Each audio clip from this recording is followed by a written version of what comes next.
So dear students, जैसा आपको last class में मैंने बताया था इलेक्ट्रिक डाइपोल के बारे में, हम उसी को आगे अब कंटिन्यू करेंगे बच्चों।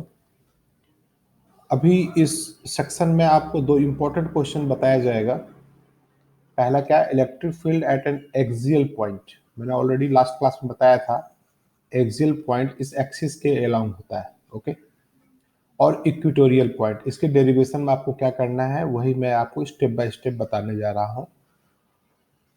इससे पहले जान लें कि ये दोनों चीजें जो किया था, इसमें जो डाइपोल मोमेंट की बात आई थी, dipole moment P, it is a vector quantity और इसका डायरेक्शन आप याद रखिएगा कहाँ से कहाँ होता है बच्चों, minus charge two plus charge.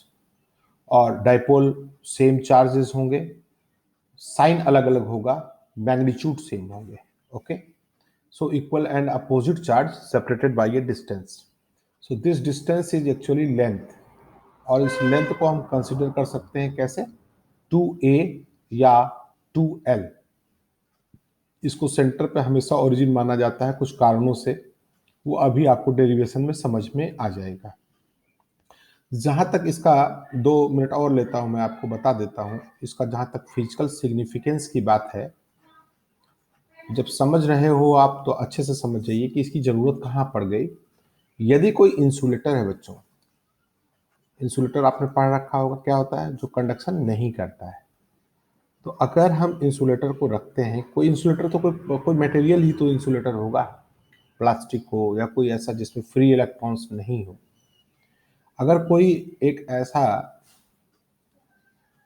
आपका इंसुलेटर टाइप का आइटम्स है और यहाँ हम अगर इलेक्ट्रिक फील्ड में रखते हैं, हाई इलेक्ट्रिक फील्ड में रखते हैं, तो इसका ब्रेकडाउन इंसुलेटर तभी तक काम करेगा जब तक कि ये पोलराइज्ड ना हो जाए। मतलब प्लस इधर अगर आ जाता है, माइनस इधर अगर इस टाइप से होगा, तो यहाँ एक नेट डाइपोल मोमेंट बनेगा और वहीं पे ये फेल हो जाएगा इंसुलेटर। तो किस मीडियम का इंसुलेशन प्रॉपर्टी वगैरह टेस्ट करने के लिए भी हम इन चीज़ों का इस्तेमाल कर सकते हैं कि किस इंसुलेटर का क्या लिमिट है, कितना इलेक्ट्रिक फील्ड तक वो एज ए इंसुलेटर वर्क कर सकता है, राइट। ये आप आगे की क्लासेस में कैपेसिटर और उसके आगे भी पढ़ेंगे, सेमीकंडक्टर, मेटल, इंसुलेटर, उन जगहों पे भी इसका इस्तेमाल होता है। फिलहाल ये तो अब आप थोड़ा थोड़ा समझ चुके कि डाइपोल क्या होता है, डाइपोल मोमेंट क्या है, उसका मैग्नीट्यूड क्या होता है, चार्ज इनटू लेंथ, राइट। अब सीधे हम बात करेंगे कि बोर्ड में जो क्वेश्चंस आएंगे एक्सियल पॉइंट पे निकालने के लिए और इक्वेटोरियल पॉइंट पे, उसको हम सॉल्व कैसे करेंगे। ठीक है बच्चों, तो आइए कॉपी पेन लेके आप हमारे साथ स्टार्ट कीजिए। देखिए, सबसे पहले मैं आपको बताने जा रहा हूं एक्सियल पॉइंट की वजह से क्या होता है। तो इसका डायग्राम बना लेते हैं। एक्सियल पॉइंट के डायग्राम में आपका एक आप माइनस क्यू, इसको थोड़ा सा ध्यान रखिएगा कहाँ हम क्या बना रहे हैं, क्यों बना रहे हैं। कोशिश करूंगा कि आपको क्लास में ही समझाता चलूँ मैं। So minus Q plus Q यदि ये है और इसके बीच का आप इस सेंटर पॉइंट को आप ओरिजिन मान लें, this is suppose origin, okay. So this length is 2a, 2a is the length of the dipole. तो यहाँ से यहाँ तक भी a हो गया सेंटर से, और मैं लास्ट क्लास में भी थोड़ा सा इसके बारे में आपको बताया था, यहाँ से यहाँ तक भी a आ गया। अब एक्सियल लाइन, इस एक्सिस के अलोंग अगर हम एक लाइन खींचते हैं ऐसे, यहाँ पे एक पॉइंट P है, आपको इस पॉइंट पे इसका इलेक्ट्रिक फील्ड निकालना होगा। तो हम यहाँ देखते हैं कि यहाँ दो टाइप का इलेक्ट्रिक फील्ड काम कर रहा है। एक तो यहाँ पे जो इलेक्ट्रिक फील्ड होगा प्लस चार्ज की वजह से होगा बच्चों, दूसरा क्या होगा, माइनस चार्ज वजह से होगा। तो E ऑफ प्लस Q की बात करें, इस सॉरी यहाँ एक माइनस है तो ये प्लस होगा, राइट। अपोजिट चार्ज होंगे तभी तो डाइपोल बनेगा ना। तो इस प्लस की वजह से जो इलेक्ट्रिक फील्ड यहाँ आएगा उसका डायरेक्शन किधर होगा, away from positive charge, that is in this direction, okay. लेकिन इस माइनस की वजह से जो इलेक्ट्रिक फील्ड बनेगा E due to minus charge, sorry minus Q, E due to minus Q,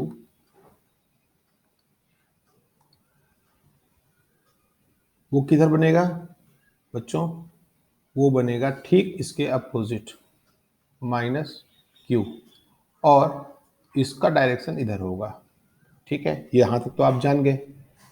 अब इसको टोटल, बस इतना सा आप यहाँ पे और एक चीज ध्यान रखें कि सेंटर से ये जो चार्ज के लिए इलेक्ट्रिक फील्ड हम निकालेंगे तो यहाँ का रेडियस जो होगा, अगर सेंटर से लेके इसको हम रेडियस आर मान लेते हैं, जनरल पॉइंट जहां हमें निकालना है, कहाँ निकालना है, एक्सिस पे, एक्सियल लाइन पे। ओके, इक्वेटोरियल ये वाला होता है, वो नेक्स्ट क्लास में, नेक्स्ट नहीं इसी क्लास में, इसके बाद हम बताएंगे इक्वेटोरियल कैसे निकालते हैं। ठीक है बच्चों, तो प्लस वाले के लिए जब हम करेंगे तो ये आर में आप गौर कीजिए, आर आर से ये ए छोटा है और ये आर से बड़ा है, तो यहां हमारा हो जाएगा जो डिस्टेंस है, नेट डिस्टेंस, वो कितना हो जाएगा, r minus a, r minus a, ये लेंथ यहां से यहां तक का, और ये वाला हो जाएगा कितना, माइनस क्यू का डिस्टेंस कितना आ जाएगा, आर प्लस ए, राइट। पूरा यहां तक का लेंथ आपको लेना होगा, ये यहां तक का आर प्लस ए। अब आप समझ रहे होंगे कि हमने इसको 2a या a प्लस ए क्यों लिया, सिंप्लीफाई करने के लिए। अदरवाइज आप l लेते तो आपको l बाई टू माइनस करना होता है, l बाई टू प्लस करना पड़ता है।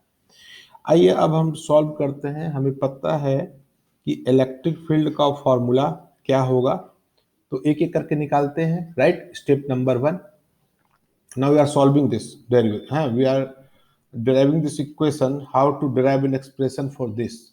so मान लीजिए कि E माइनस क्यू की वजह से पहले निकाल लेते हैं, इसका क्या आएगा, electric field that is equal to, क्या होता है बच्चों, K Q by R square, so 1/4 pi epsilon nought Q upon R square. Charge क्या ले लेंगे यहाँ पे, minus Q upon R square, तो आर की जगह देखो माइनस ये है, तो इसका आर हम लेंगे तो ये आएगा r plus a, so it will be r plus a का होल स्क्वायर। डायरेक्शन क्या होगा, व्हाट इज द डायरेक्शन, आप देखिए माइनस का इनवर्ड्स है, यानी कि टुवर्ड्स लेफ्ट, राइट। सो टुवर्ड्स लेफ्ट हैंड साइड इसको कह सकते हैं, टुवर्ड्स लेफ्ट, ये सिर्फ समझने के लिए है, टुवर्ड्स लेफ्ट, टुवर्ड्स लेफ्ट। एक तो इलेक्ट्रिक, इसी तरीके से हम ई ऑफ प्लस चार्ज निकालेंगे, प्लस चार्ज। अब कुछ बचा नहीं, अगर आप इसको समझ गए तो सेम एक्सप्रेशन आएगा, केवल आर चेंज हो जाएगा, और यहाँ आपका पॉजिटिव क्यू आ जाएगा क्योंकि प्लस क्यू की वजह से निकाल रहे हैं, लेकिन डिस्टेंस यहाँ कम हो जाएगा, that is R minus A square. और यहाँ जो डायरेक्शन देखो, इलेक्ट्रिक फील्ड वेक्टर क्वांटिटी है, तो ये पी केवल एक सिंपल सा यूनिट वेक्टर बता रहा है कि इसका डायरेक्शन किधर होगा। तो प्लस की ओर देखो, ये यहाँ पे पॉइंट चार्ज रखेंगे तो किधर जाएगा, प्लस है तो इसकी वजह से अवे फ्रॉम, है ना, चार्ज से दूर जाता है अगर यूनिट पॉजिटिव चार्ज रखें तो ये जाएगा टुवर्ड्स राइट, सो ये कहाँ हो जाएगा, टुवर्ड्स राइट। मतलब ये एक दूसरे के अपोजिट होगा, आप साइन भी देखिए, प्लस और माइनस है, ठीक है।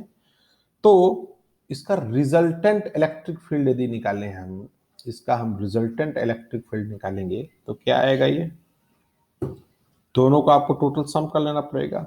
सो ई एक्सियल यदि आपको निकालना है बच्चों, तो इसके लिए हमको इन दोनों इलेक्ट्रिक फील्ड को जोड़ना पड़ेगा, राइट, 1 और 2 को। सो अगर 1 2 क्या, इसकी हम वैल्यू ही लिख देते हैं, इन दोनों को ऐड कर दीजिए, तो समझ रहे हो बच्चों, यहाँ पे देखो दोनों अपोजिट हैं, इसको आप सम करेंगे तो अपोजिट है तो एक दूसरे की वैल्यू को क्या करेगा, डिक्रीज करेगा, इंक्रीज करेगा। अपोजिट चूंकि फील्ड का डायरेक्शन है तो ये रिड्यूस कर देगा।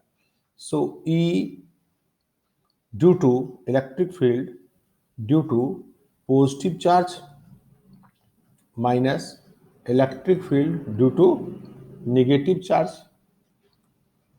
इसको आप टोटल सम कीजिएगा तो देखिए इन दोनों में 1/4 4 पाई एप्सिलॉन नॉट कॉमन आ जाएगा, right. 4 pi epsilon naught common आ गया, और आपका अंदर क्या बचेगा जी? अंदर बचेगा आपका, यहां से और कुछ निकाला जा सकता है, क्यू क्यू सेम है तो क्यू निकाल लेते हैं, राइट। क्यू को भी बाहर निकाल लो। अब प्लस क्यू में क्या बच गया आपका? सिंपल सा बच गया 1/r minus A square plus, और माइनस माइनस होगा, माइनस 1/r प्लस ए का square. What ever is your unit vector. देखिए जो ज्यादा बड़ा है उधर ही डायरेक्शन में ये जाएगा, तो यहाँ हमें दिख रहा है डिनोमिनेटर इस केस में छोटा है तो ये क्वांटिटी बड़ी होगी, राइट। तो उसी हिसाब से इसका डायरेक्शन रहेगा। अब आप उसको सिंपल सॉल्व करेंगे, टेक द एलसीएम, तो क्या बन जाएगा ये? This is equal to Q upon 4 pi epsilon nought, और इसको आप जब एलसीएम लेंगे तो ऊपर क्या आएगा? ये R square plus A square plus 2, right, A B minus, ये ऊपर जाएगा, क्या आ जाएगा ये? आर स्क्वायर प्लस ए स्क्वायर माइनस 2RA, यही होगा ना बच्चों। नीचे क्या आ जाएगा?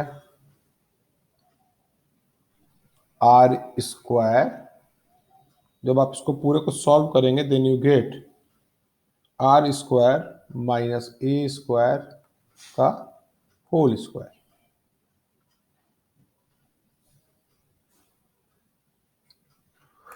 तो यहां हम देखते हैं इसको कि यहाँ पे ये चीजें इसकी कट जाएंगी, ये माइनस में है, यहाँ यहाँ कट गया, ये इससे कट गया, ये माइनस माइनस प्लस कर देगा, सो it will becomes how much? That it will be q upon 4 pi epsilon nought, और ये आपका आ जाएगा 4a 4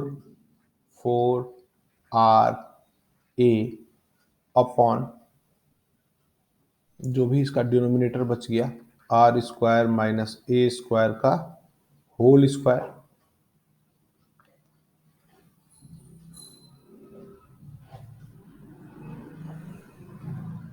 तो साइन यहाँ पे आप ले लीजिए p का, जो यूनिट वेक्टर है।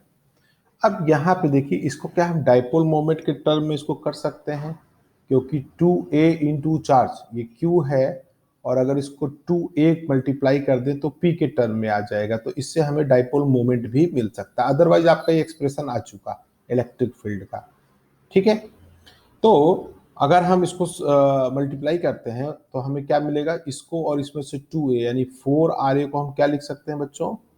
2 इंटू 2a इंटू आर, ये लिखा जा सकता है। और q और ये 2a जो है, q और 2a यही डाइपोल मोमेंट होता है, राइट। तो इसको सब्स्टिट्यूट करेंगे हम तो क्या आ जाएगा इसकी value? This is equal to 1/4 pi epsilon nought. सब्र से आराम आराम से इसको डिराइव कीजिए, समझते हुए, इसको बार बार रिवीजन करने की जरूरत आपको नहीं पड़ेगी। सो इट विल बी नाउ 2 है, तो इसको लिख देते हैं, यहाँ लिख लो q इंटू 2a इंटू क्या बच गया इधर? r, r, और इसका जो यूनिट वेक्टर आएगा वो यहाँ आएगा अपॉन, ये हो गया R square minus A square का होल स्क्वायर, ठीक है। अभी हम देखते हैं दिस इज इक्वल्स टू, मैंने अभी इसके पहले ही स्लाइड में आपको दिखाया था कि दिस इक्वल्स टू p, यही डाइपोल मोमेंट होता है। तो ये रिड्यूस होके हो जाएगा 1/4 pi epsilon nought two p r upon R square minus A square whole square, और ये इसका डायरेक्शन हो जाएगा। So this is the required your expression. Now अगर इसमें हम एक कंडीशन लगा दें, अगर इस वाले में देखो यही आपका फाइनल रिजल्ट है, यही फाइनल रिजल्ट है, यही इलेक्ट्रिक फील्ड है, और इसका डायरेक्शन ये तो आपको पहले से ही पता लग गया होगा कि एक्सियल पे जो आपका जो कोई भी यहाँ पे हम निकाल रहे हैं, तो ये P का डायरेक्शन, चूंकि ये वाला डिनोमिनेटर छोटा है तो ये क्वांटिटी बड़ी होगी, ये छोटी होगी, तो डायरेक्शन यही काउंट किया जाएगा। आइए अब यहाँ सब्स्टिट्यूट करते हैं कि यदि R जो है वो काफी ज्यादा हो एज कंपेयर टू ए क्या है बच्चों? ओरिजिन से ये डिस्टेंस, यानी सेंटर से चार्ज का डिस्टेंस, और आर क्या है? इस डाइपोल से ये डिस्टेंस, ये आर है। देखिए ये ओरिजिन है ना, इन दोनों के सेंटर से जनरल पॉइंट जो आप कंसीडर कर रहे हो, देखो इस पॉइंट से इस पॉइंट के डिस्टेंस को आर कहेंगे, और यहां से ये डिस्टेंस हुआ ए, ये वाला डिस्टेंस हो गया ए। तो अगर ये आर ए से बहुत बहुत बड़ा हो तो इसको हम क्या कंसीडर कर सकते हैं? इसका स्क्वायर को नेग्लेक्ट कर सकते हैं, राइट? चूंकि ए बहुत छोटा है तो बहुत छोटी चीज का स्क्वायर क्या होता है? और भी छोटा हो जाएगा, तो इसको आप हटा सकते हैं, इग्नोर कर सकते हैं। तो आर स्क्वायर स्क्वायर कितना हो जाएगा? 4। So it will become 2pr upon R का पावर कितना आ जाएगा? 4। ऑब्वियसली ये 1/4 पाई तो रहेगा ही रहेगा, 1/4 पाई एप्सिलॉन नॉट 2pr, और आर स्क्वायर यहां क्या आ जाएगा? आर का पावर 4। देन आर से ये 4 कट के क्या आ जाएगा? क्यूब। तो यहां साफ में लिख लेते हैं, सो ई एक्सियल, देखो एक्चुअल तो वैल्यू यही होगी जो आपकी ये आई है, लेकिन हम फिजिक्स में यहीं से कई चीजें निकाल लेते हैं कि अगर कंसिडर ऐसा करेंगे तो क्या होगा। सो it will B 1/4 pi epsilon not. अब ये आपका आईआईटी जेईई नीट कॉम्पिटिशन्स में ऐसे ऑब्जेक्टिव क्वेश्चंस आ सकते हैं कि एक्सियल लाइन पे इलेक्ट्रिक फील्ड कितना होगा, बोर्ड में इसका डेरिवेशन आ सकता है। सो 2p अपॉन आर क्यूब। तो कई बच्चे बेचारे कंफ्यूज हो जाते हैं कि भाई ये आर क्यूब कहां से आएगा? आर क्यूब नहीं है, ये R square minus A square था, ए को इग्नोर किया गया तो आर का पावर 4 हुआ, और ऊपर देखो एक आर का टर्म है ना, आर वाला टर्म, इस वजह से यहाँ पे क्यूब आ गया। This is your result, final result. मेरे ख्याल से अब आप इसको अपने बुक से भी देख सकते हैं, सिंपल वे में है। अब हम इसके बाद आपका इक्वेटोरियल पॉइंट पे कैसे निकालते हैं उसको भी एक बार हम यहाँ डिराइव कर लेते हैं। अब उसके लिए सेपरेट वीडियो बनाना पॉसिबल नहीं है, लगे हाथ इसको भी खत्म करते हैं। नाउ इक्वेटोरियल, अब मैं थोड़ा इसको जल्दी करूंगा, राइट? सो इक्वेटोरियल पॉइंट मैंने आपको बताया था नेक्स्ट क्लास में, लास्ट क्लास में, कि कैसे इसको किया जाता है ना?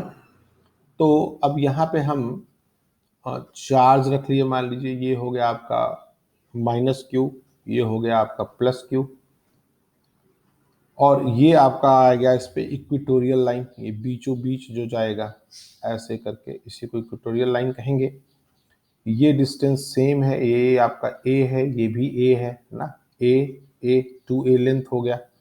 ओके, अब इस ओरिजिन से इस पॉइंट पे आपको निकालना है, तो हम इससे कैसे निकालेंगे? इसको मैं थोड़ा सा सिंप्लीफाई कर देता हूं। देखें, आप यहां से एक जनरल पॉइंट कहीं भी लेंगे, मान लीजिए P लेते हैं, तो बच्चों गौर करना एक बात कि यहाँ पे जो ये आपका चार्ज है प्लस क्यू, यहाँ इलेक्ट्रिक फील्ड किधर आएगा?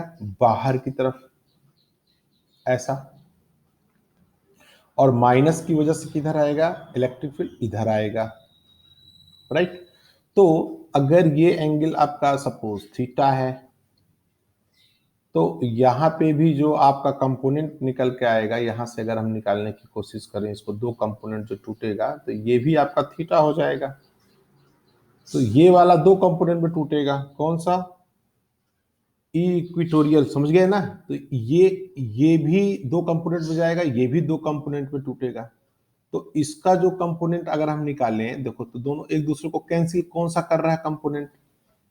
इसको थोड़ा सा दिमाग लगा के सोचिए, ये वाला जो कंपोनेंट आएगा इसका, ये और इसका ये कंपोनेंट, ये दोनों एक दूसरे को कैंसिल कर देगा। क्यों? चार्ज सेम है, और देखो ये सेंटर पॉइंट, ये ओरिजिन है, दिस इज ओरिजिन, तो ये वाला लेंथ कितना हो गया, अगर a है और इस डिस्टेंस को, जनरल पॉइंट का डिस्टेंस यहां से हम क्या मानते हैं, मान लो r है, ये डिस्टेंस r है। देखो फिर हमें एक एक्सप्रेशन भी निकालना पड़ेगा कि दोनों एक्सियल और इक्वेटोरियल का रिलेशन क्या है आपस में।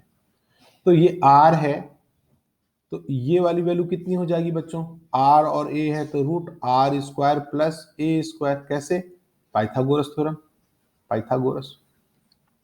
ये डिस्टेंस भी सेम होगा, आर ए है देखो 90 डिग्री आएगा, तो ये भी सेम हो जाएगा क्या, आर स्क्वायर प्लस ए स्क्वायर। तो अब इस पॉइंट पे जो इलेक्ट्रिक फील्ड दोनों की वजह से आएगा, यानी ई माइनस और ई प्लस, ई माइनस और ई माइनस क्यू की वजह से और ई प्लस क्यू की वजह से, अब इसका नीचे का डिस्टेंस भी सेम हो गया, सेम हो गया ना बच्चों। हाँ, तो इसकी वैल्यू पुट कीजिए और इसको निकालने की कोशिश कीजिए। तो यहाँ पे के क्यू बाई आर स्क्वायर होता है ना, तो के क्यू यानी 1/4 पाई एप्सिलॉन नॉट क्यू यानी चार्ज, तो माइनस क्यू हो गया चार्ज अपॉन आर स्क्वायर। ये क्या हो जाएगा, root are square plus A square का whole square. What we get है, simple, this is your minus Q upon 4 pi epsilon not.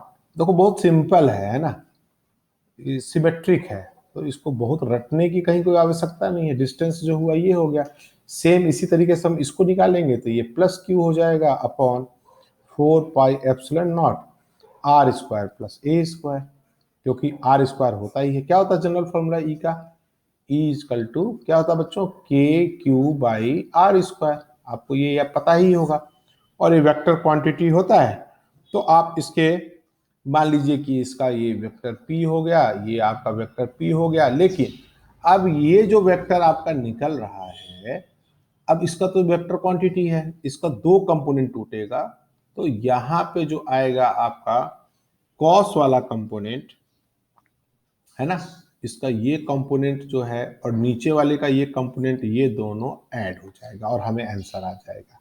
ठीक है बच्चों, तो आइए निकालते हैं मैग्नीट्यूड इनका क्या होगा। सो इन दोनों का मैग्नीट्यूड तो अभी सेम है, और अगर हम बात करें ई इक्वेटोरियल का, तो ई इक्वेटोरियल को कैसे इसको कर सकते हैं बच्चों, सो ई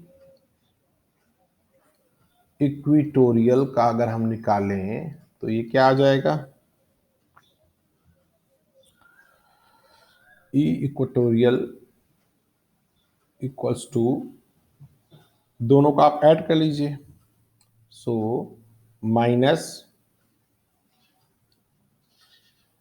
ई, अब माइनस क्यों लिए इसके पीछे भी आपका, आप देख सकते हैं, अगर हम यहाँ पे -2 प्लस पी का डायरेक्शन किधर होगा, मोमेंट, डाइपोल मोमेंट का -2 प्लस, हमने इसको क्या माना था, प्लस वाले को क्या माना था बेटा, राइट साइड को हमने क्या माना था, पॉजिटिव माना था, तो लेफ्ट वाले को क्या मानेंगे, फिर यहाँ निगेटिव मानेंगे।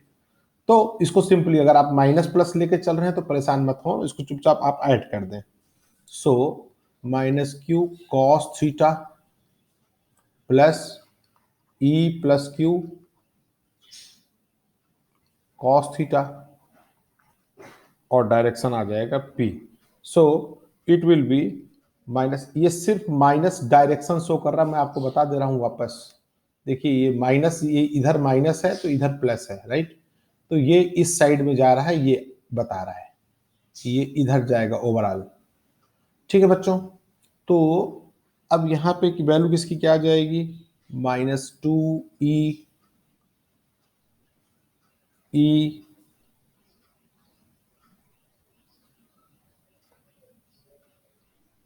-q cos theta P vector.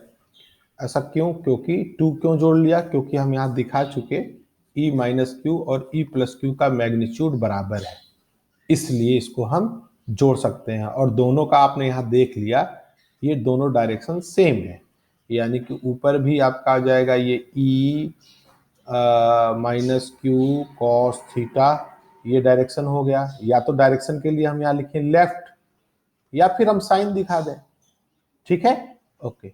अब आप इसको सॉल्व कीजिए, इसकी वैल्यू यहाँ पुट कीजिए, then what we get, so if we get -2 1 upon, ये वैल्यू उठा के पुट कर दो, ये वाली वैल्यू उठा के पुट कर दो यहाँ पे, 1 upon 4 pi epsilon nought Q upon, चूंकि हम साइन अब ले रहे हैं तो उसके साथ में लेने पे फिर हमें कोई प्रॉब्लम नहीं,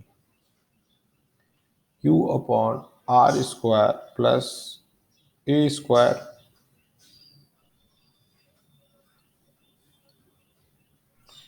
इंटू इस कॉस थीटा को अब निकालना है बच्चों।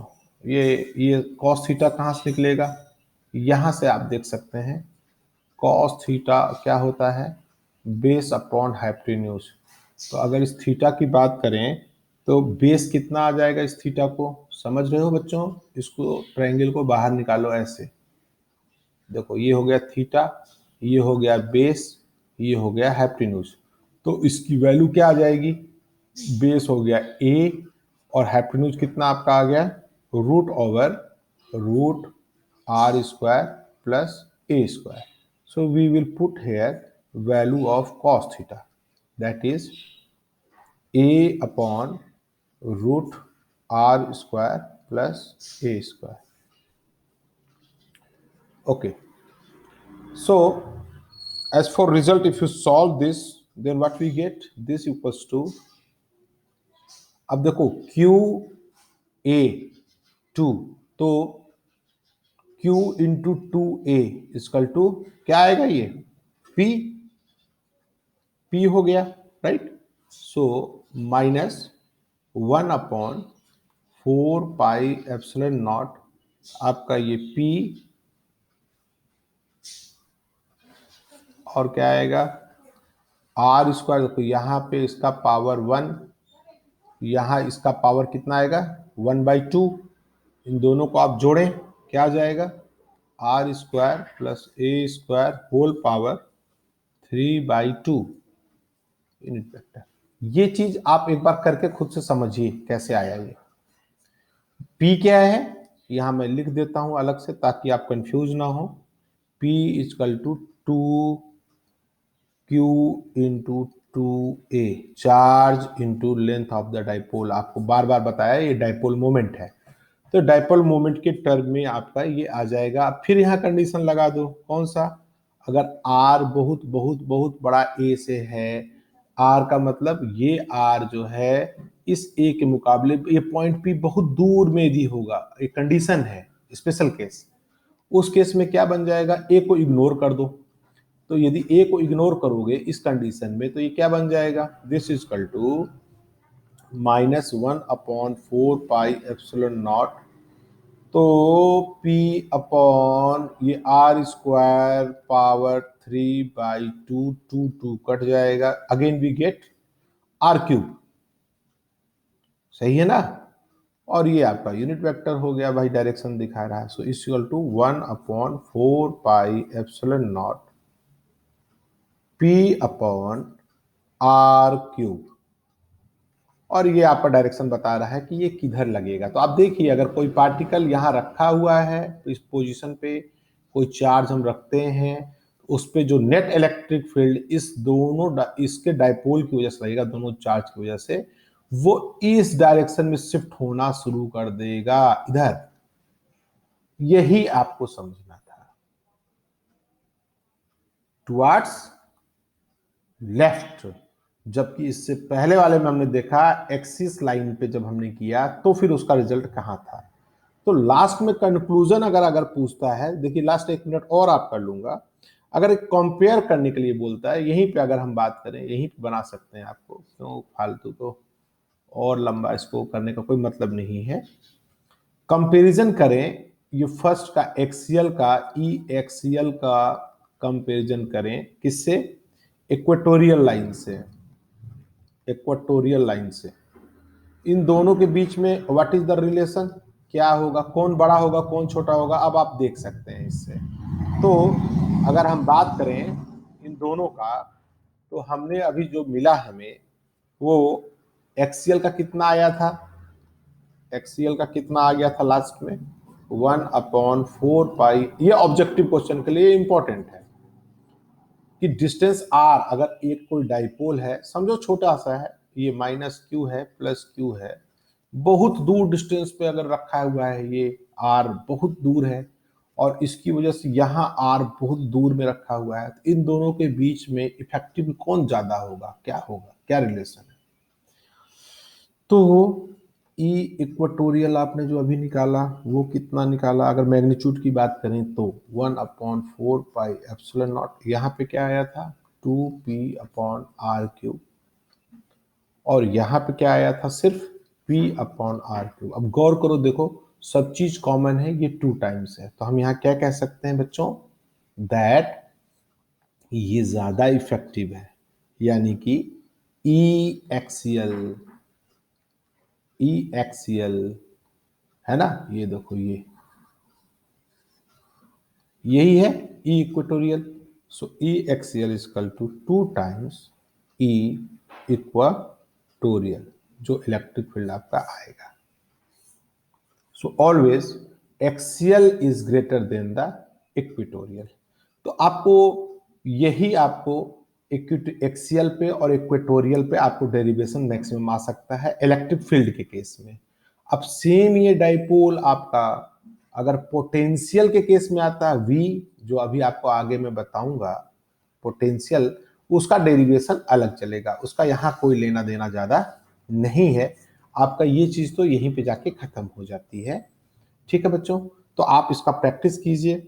मैं अभी चाहता था आपको एक टॉर्क वाला भी एक्सप्रेशन जो बहुत इंपॉर्टेंट, इसके साथ मैं यहाँ एक लिख तो जरूर दूं आपको, मोस्ट इंपॉर्टेंट बोल के, क्योंकि कई बार पूछा गया है।